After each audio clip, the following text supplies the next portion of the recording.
Hi guys, my name's Viv and welcome to my first video on this channel. This channel is going to be about various things, mainly centred around people, communication, life challenges and mental disorders. In today's video I'm going to be talking about a thing which I was diagnosed with at the age of 13 called Aspergers syndrome. Now, for those of you who don't know what Aspergers syndrome is what's known as an autism spectrum disorder. It's different from normal autism in the sense that people with Asperger's syndrome often have above average intelligence and IQ and academic ability, although some may have learning difficulties. The main things people with Asperger's struggle with are social communication, social interaction, fitting in with the norms of peer relationships, particularly people of their age, and understanding other people's body language.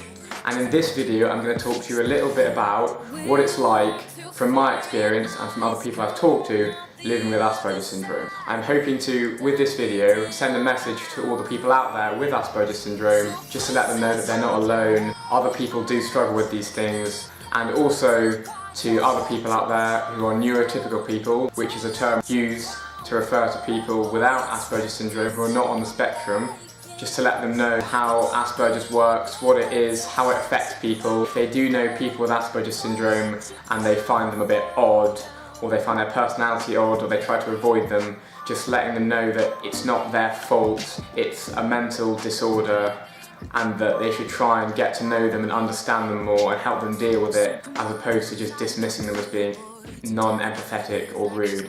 I've personally experienced this a lot in my life, where people, they kind of, based on some of the things that I do relating to my condition, they think I'm being insensitive or rude or non-empathetic, and this is not the case, and I'm just trying to help people understand that in this video.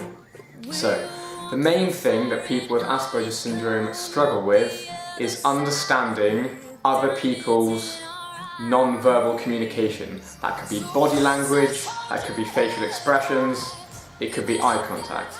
For example, people with Asperger's syndrome struggle to make eye contact, and I've had this a lot. I've had to deal with this pretty much my whole life. It's got quite good now, but it didn't used to be.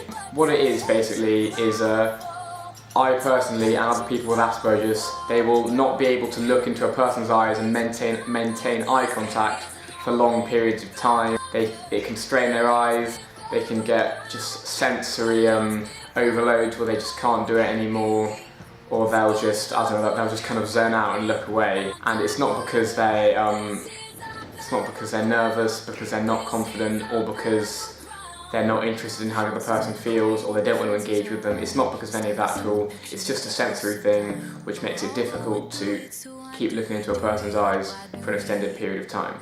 The next thing I'm going to talk to you about is social isolation in people with Asperger's syndrome. People with Asperger's syndrome see the world very differently to other people.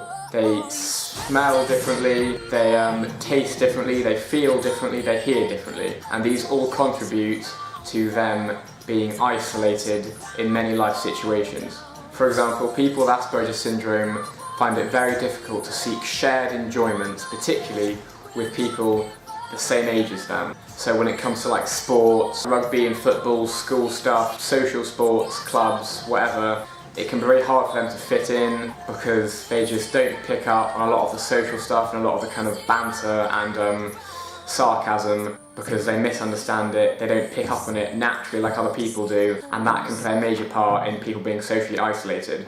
Another thing, common trait in people with Asperger's, which I've experienced myself, is sometimes people misjudge you for being rude or insensitive based on your conversational skills.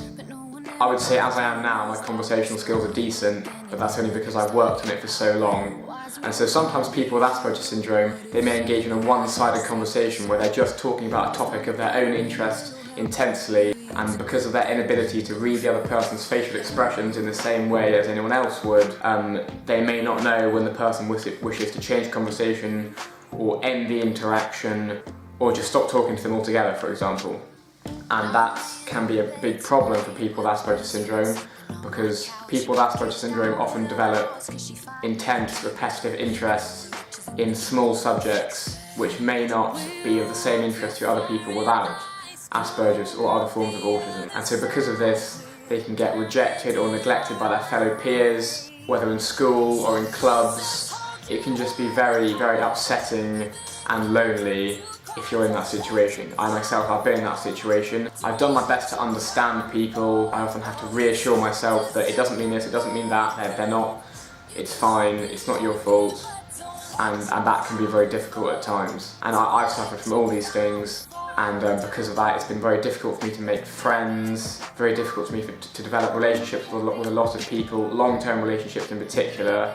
Because of all these things I've talked about, they've kind of barred me to an extent, not completely, but to an extent, from taking part in group activities like going to parties, going out, going on holiday, and that has been difficult for me because it means a lot of the things I do I end up doing on my own.